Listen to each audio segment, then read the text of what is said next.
Hello बच्चों, चलिए प्रश्न को पढ़कर समझते हैं। रेशम कीट का रेशम उत्पाद होता है।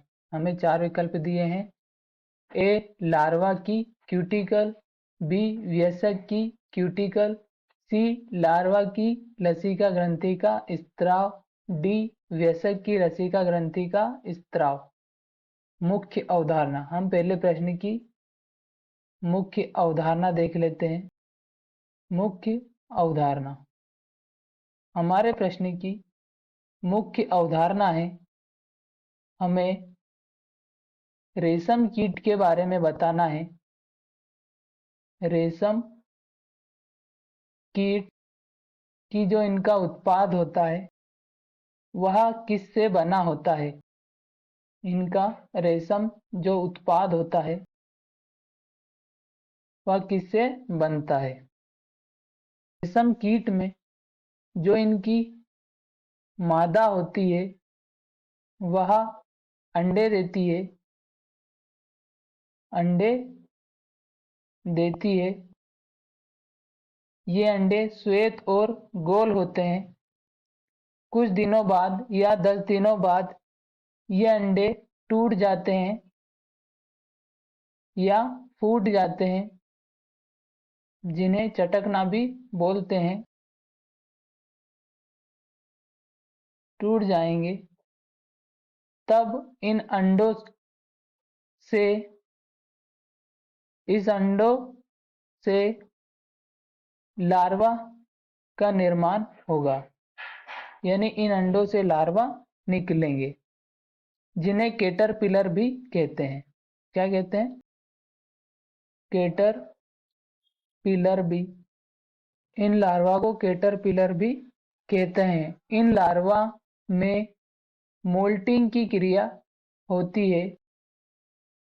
मोल्टिंग की क्रिया होती है जो कि 4 बार होती है।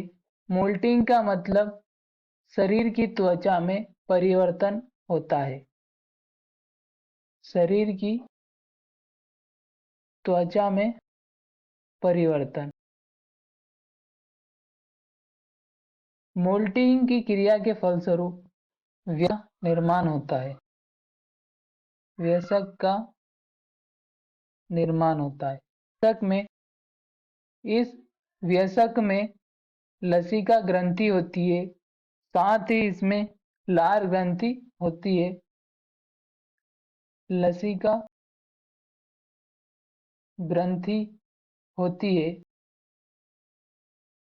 इस लसिका ग्रंथि को रेशम ग्रंथि भी कहते हैं। रेशम ग्रंथि भी कहते हैं क्योंकि इससे रेशम का निर्माण होता है। इस ग्रंथि से एक चिपचिपा पदार्थ स्रावित होता है।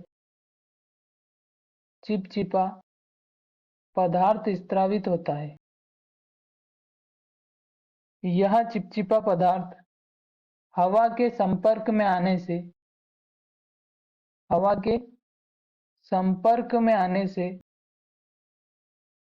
कठोर हो जाता है या ठोस हो जाता है।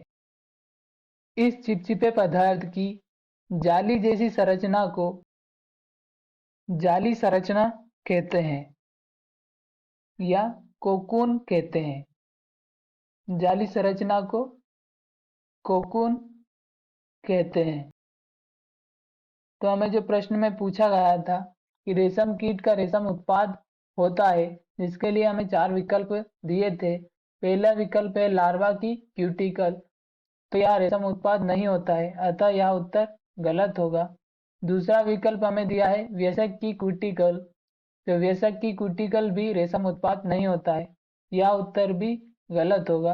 तीसरा विकल्प दिया है हमें लार्वा की लसिका ग्रंथि का स्त्राव, तो लार्वा की लसिका ग्रंथि का स्त्राव यह भी रेशम उत्पाद नहीं होता। चौथा और अंतिम विकल्प हमें दिया है वयस्क की लसिका ग्रंथि का स्त्राव, तो वयस्क की लसिका ग्रंथि का स्त्राव ही रेशम उत्पाद होता है, अतः हमारा यह उत्तर सही होगा। आशा करता हूँ आपको हमारा उत्तर समझ में आया होगा। धन्यवाद।